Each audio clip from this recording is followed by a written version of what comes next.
¿Te acuerdas cuando en Nochebuena la cocina olía a canela y tejocotes desde las 6 de la mañana? Cuando tu abuela sacaba las recetas secretas escritas a mano en ese cuaderno Scribe todo manchado de mole? Prepárate para un viaje directo a las cocinas mexicanas de los 60 y 70, cuando la cena del 24 de diciembre era un ritual sagrado. Vas a recordar 15 platillos que ya casi nadie prepara, pero que alguna vez fueron el alma de nuestras Navidades. Y espera el último que te dará mucha nostalgia. Ponte cómodo porque esto va a oler a nostalgia pura.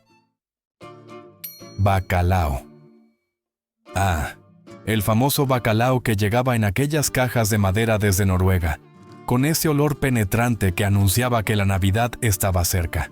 Las mamás lo compraban en la Merced a 45 pesos el kilo, un dineral en 1972. Lo ponían a remojar en una palangana de peltre en el patio, cambiándole el agua 3 veces al día durante 3 días completos. Era todo un espectáculo ver cómo ese pescado duro como tabla se iba transformando en algo suave y blanco. Los niños nos asomábamos curiosos mientras las moscas revoloteaban alrededor y nuestras madres nos corrían con el trapo de cocina. El día 24, desde temprano, la casa se llenaba del aroma del sofrito con jitomate, aceitunas, alcaparras y chiles güeros.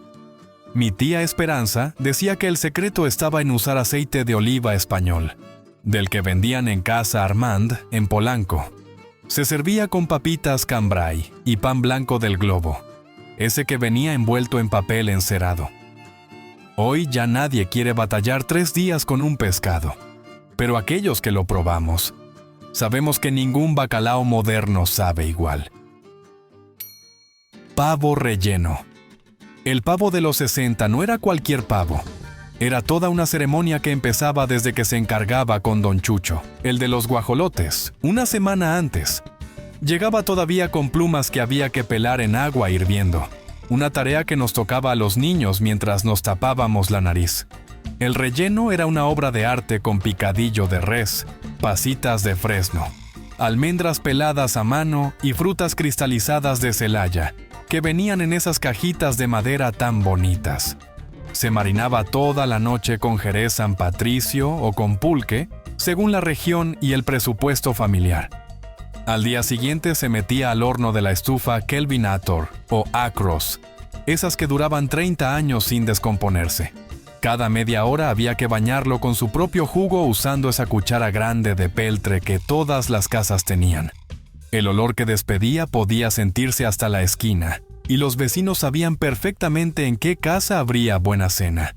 Se servía en esa fuente ovalada de porcelana que solo salía en ocasiones especiales, rodeado de manzanas acarameladas y ramitas de romero fresco.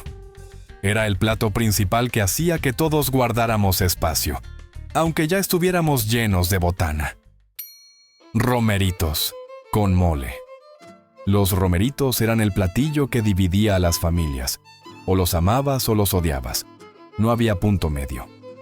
Esos quelites amargosos que solo aparecían en diciembre en los puestos del mercado, amarrados con tiras de palma. Las tortitas de camarón seco eran todo un arte. El camarón venía de Nayarit y se compraba por kilos en el mercado de la Merced.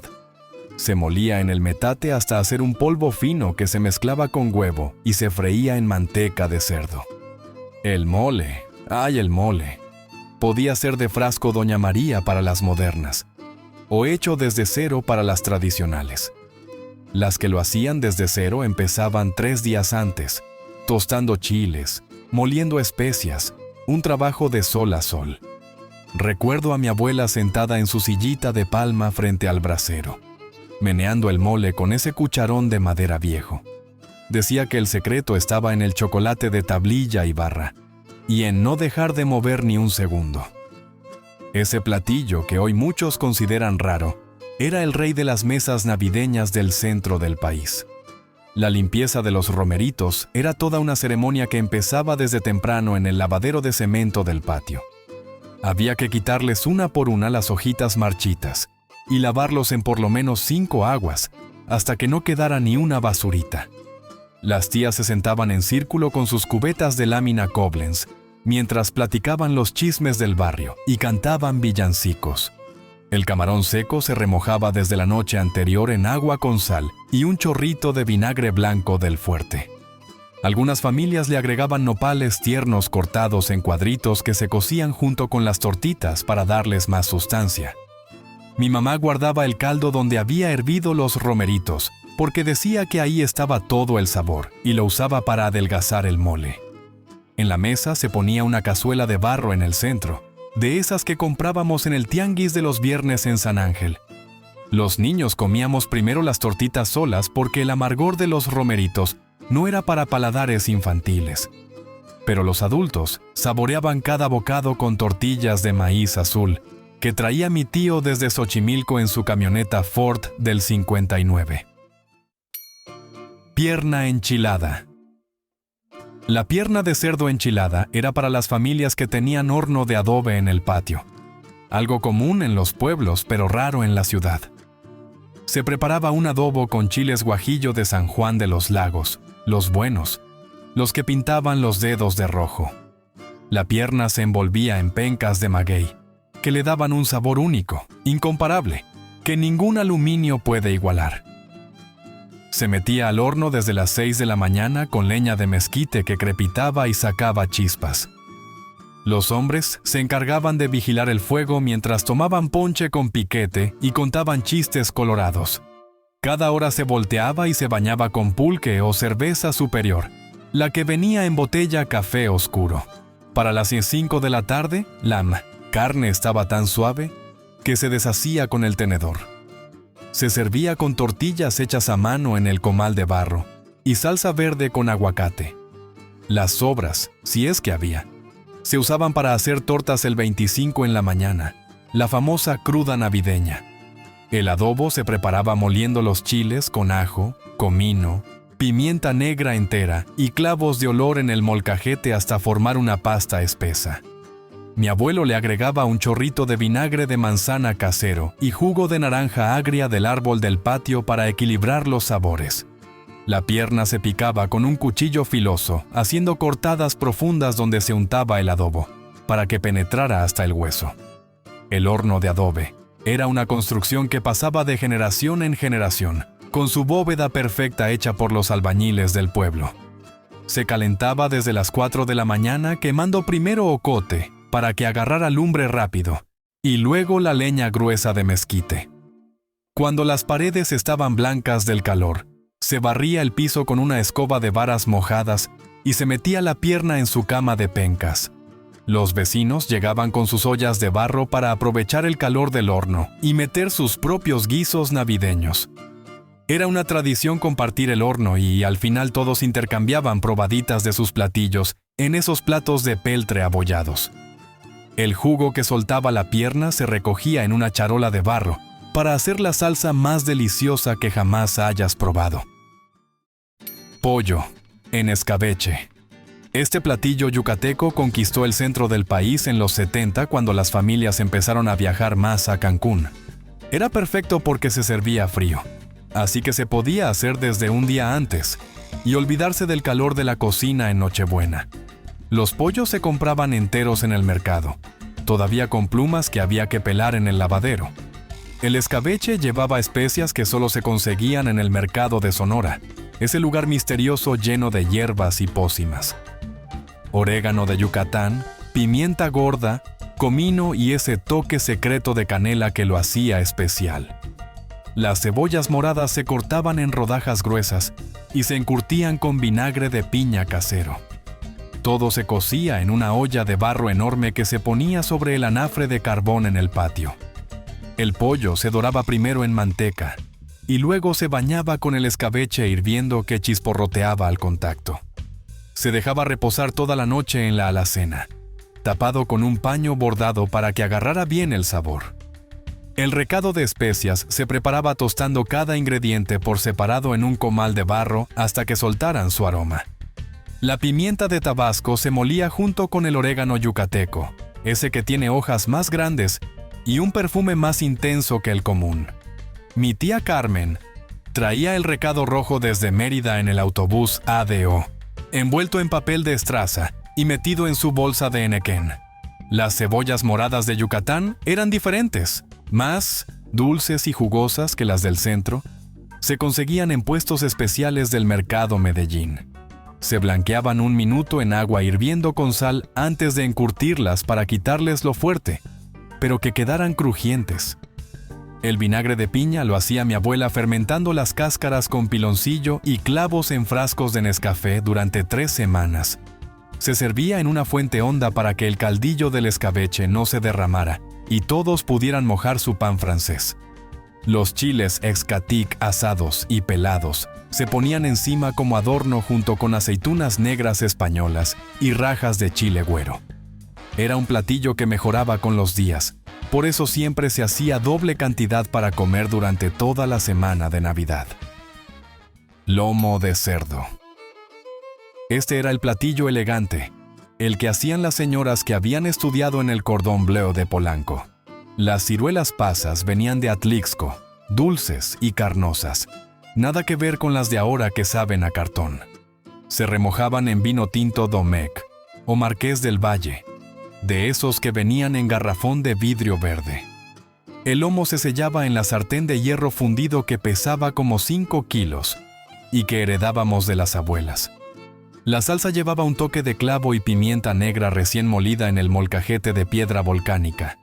Se horneaba lentamente en cazuelas de barro de Tlaquepaque, esas rojizas que le daban sabor a todo.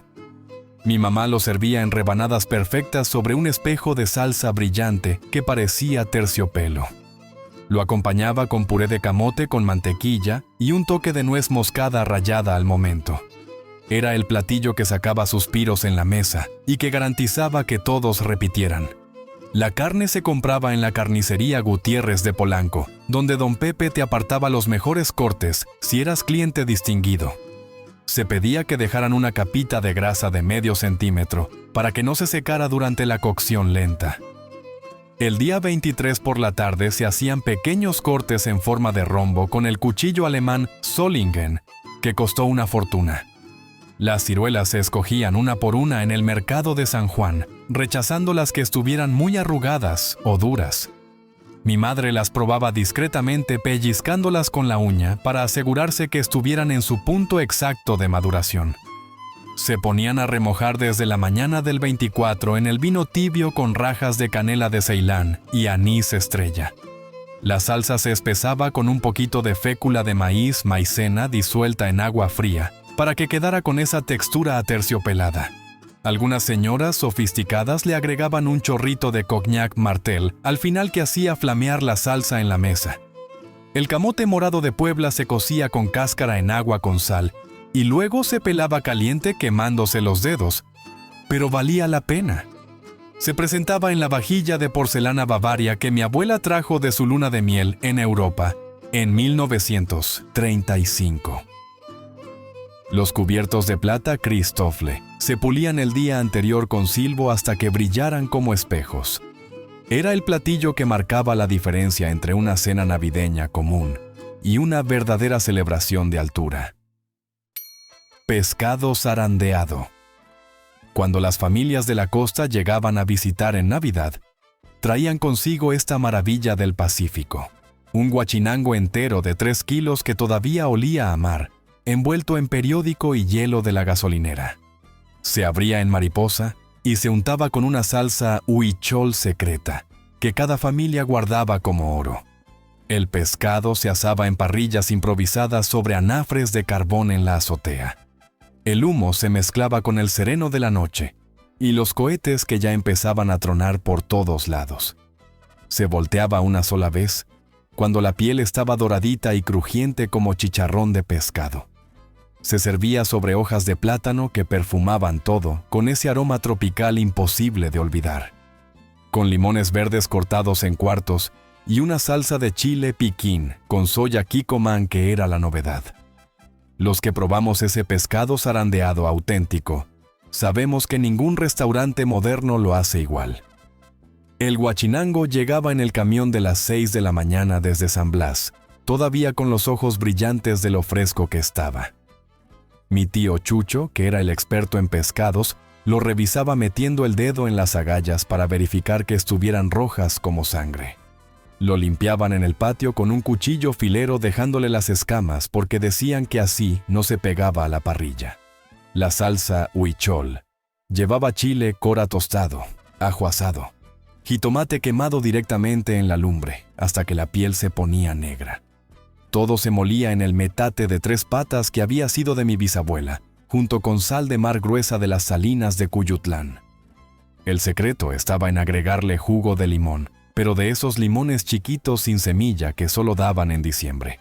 La parrilla se improvisaba con la reja vieja del refrigerador Kelvinator sobre 4 tabiques en la azotea.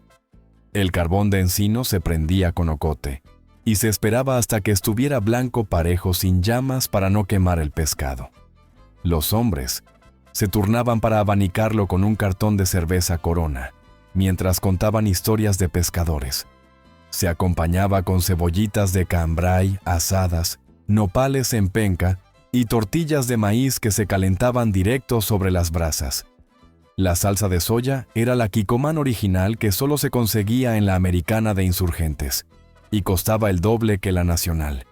Al final todos chupábamos hasta las espinas, y nos peleábamos por raspar la piel crujiente pegada a la parrilla. Mixiotes de carnero. Los mixiotes eran el platillo de las familias del Estado de México y Tlaxcala que todavía conseguían la piel del maguey pulquero. El carnero se marinaba desde la noche anterior con chile guajillo, chile ancho, y ese chile mulato del Bajío que ya no se encuentra. Se envolvía cada porción en la piel de mixiote junto con nopales, papas y ramitas de epazote del jardín. Se cocían al vapor en esas vaporeras de aluminio triple AA que todas las mamás tenían y que duraban generaciones. El vapor escapaba por los agujeritos haciendo ese silbido característico que anunciaba que la cena estaba casi lista. 3 horas de cocción lenta mientras la casa se llenaba de un aroma que abría el apetito hasta al más desganado.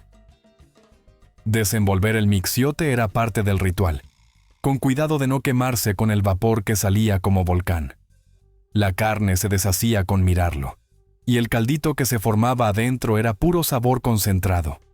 Se comía con tortillas azules hechas a mano y salsa verde cruda molida en el molcajete.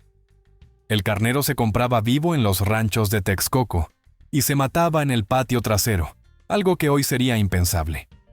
Mi abuelo decía que tenía que ser macho de 1 año y medio, ni muy tierno ni muy viejo, para que la carne tuviera el punto exacto.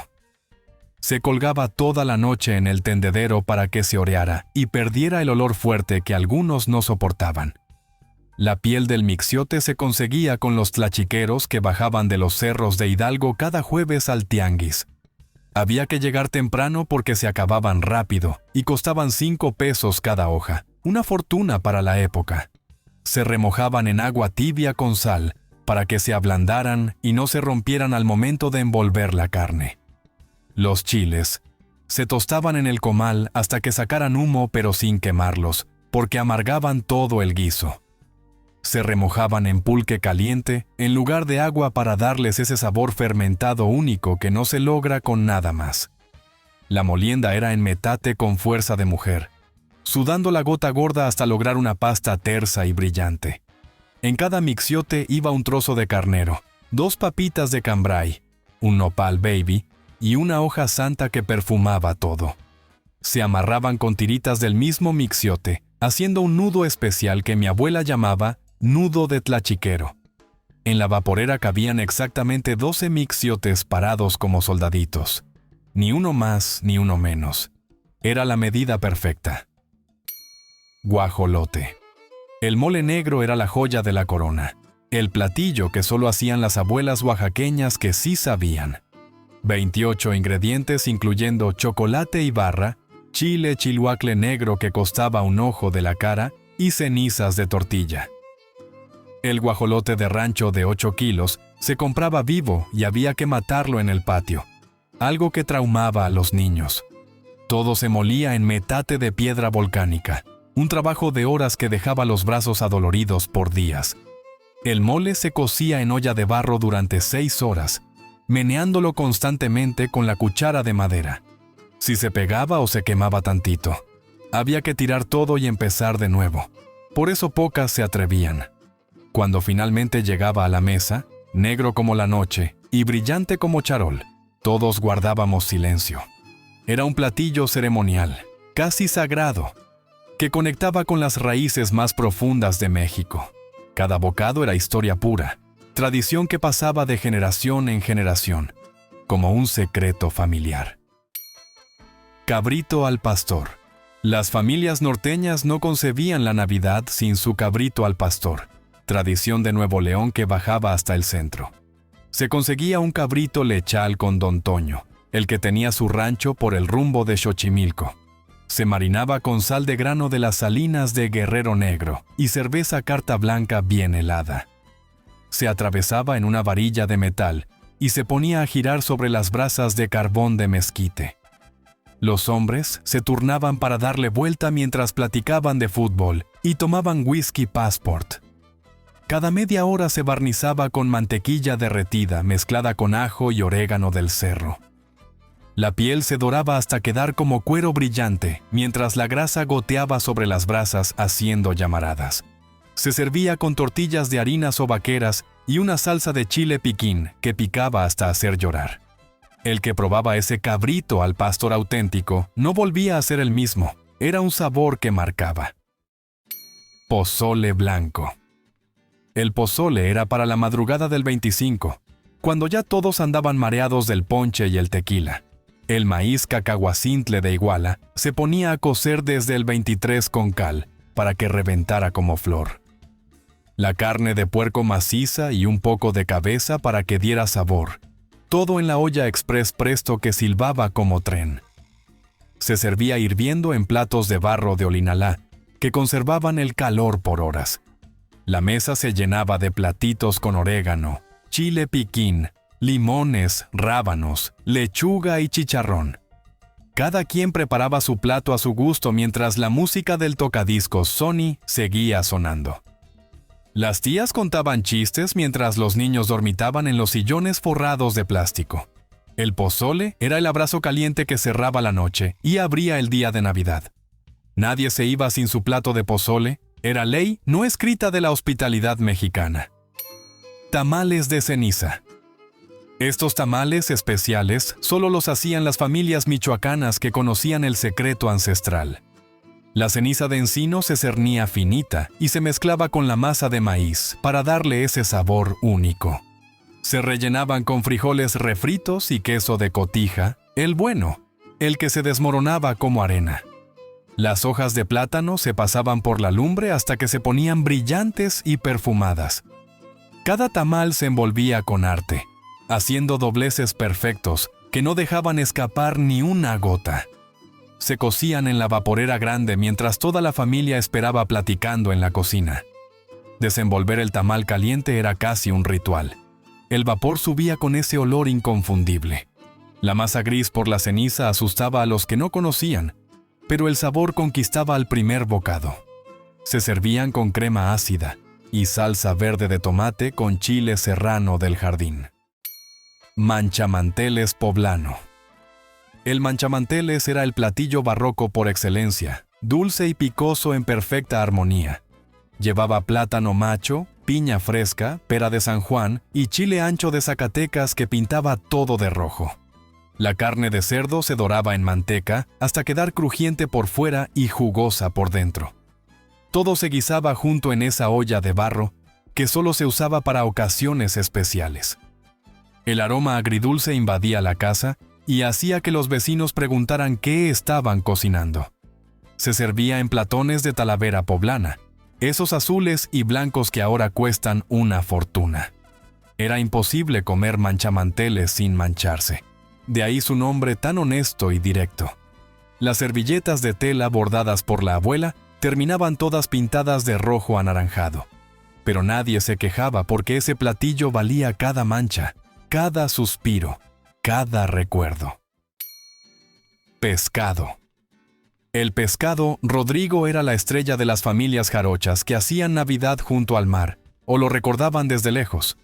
Un robalo entero se rellenaba con mariscos, camarones, pulpo, caiba, todo fresco del día. Se envolvía en hojas de plátano con epazote, tomate y chile jalapeño del huerto casero. Algunas familias lo enterraban en un hoyo con brasas como los antiguos mayas. Otras lo horneaban. El proceso duraba horas, pero nadie se desesperaba. Era parte del ritual navideño. Mientras se cocía, se preparaba el arroz blanco con plátano macho frito y frijoles negros refritos.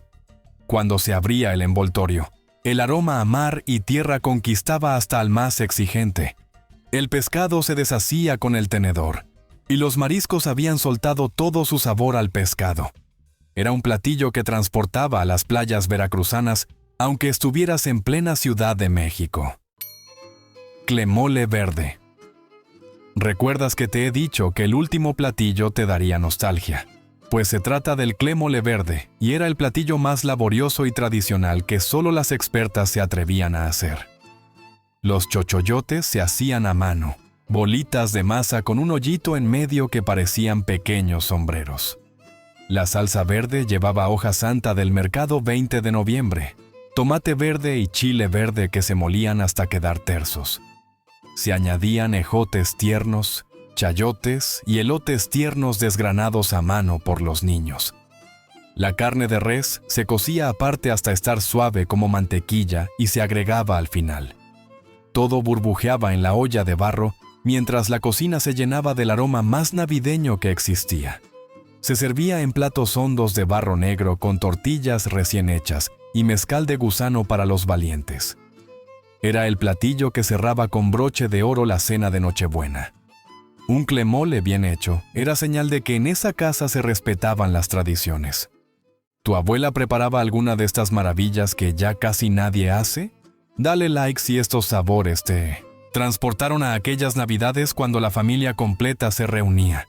Suscríbete para seguir recordando ese México que sabía a tradición y olía a hogar.